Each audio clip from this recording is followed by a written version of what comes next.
Hi, I'm Andy Good with the Atlantic Salmon Federation, and I'm here today on behalf of the Penobscot River Restoration Trust, which is a 501c3 that we formed along with other groups like Trout Unlimited and the Nature Conservancy to implement this big agreement on the Penobscot River.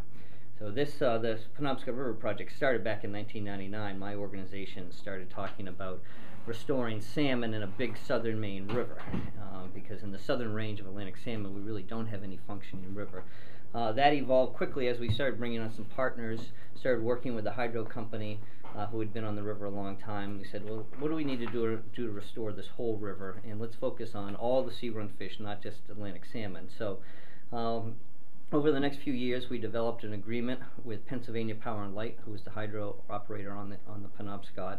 And in 2003, we signed a conceptual agreement, essentially where we would purchase 3 dams, remove 2 of them, put a bypass around a 3rd dam, and in return the company could increase energy at its other dams, and it would also improve fish passage. So really a global settlement.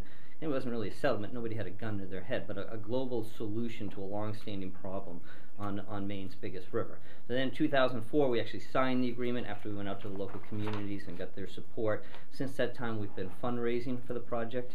This agreement in 2004 gave us a 5-year option to raise $25 million to purchase the dams. We did that. We raised $15 million in public funds. We raised $10 million in private funds. So in 2008, a year early than the 5-year option, we exercised that option. We are still waiting to close. As part of the agreement, we have to have the permits from the federal and state agencies to take ownership of the dam. So we need those permits before we can close on the purchase. So we filed the permits back in November of 2008 after working with these federal regulatory agencies for a couple of years, including them every step of the way. It's a little frustrating that we still don't have our permits yet. There's no particular hold-up. It's just a long process in a big project. So we're waiting. We do actually have a draft permit from the Federal Energy Regulatory Commission, which has said that they approve this deal. I think it's a good deal for the river and for the communities.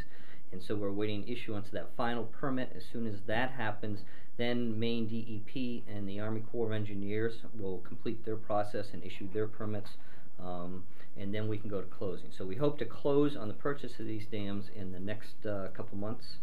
And then at the same time, we're here today for that, but we've been fundraising both private funds and public funds for the actual full implementation, which is the actual removal of the dams.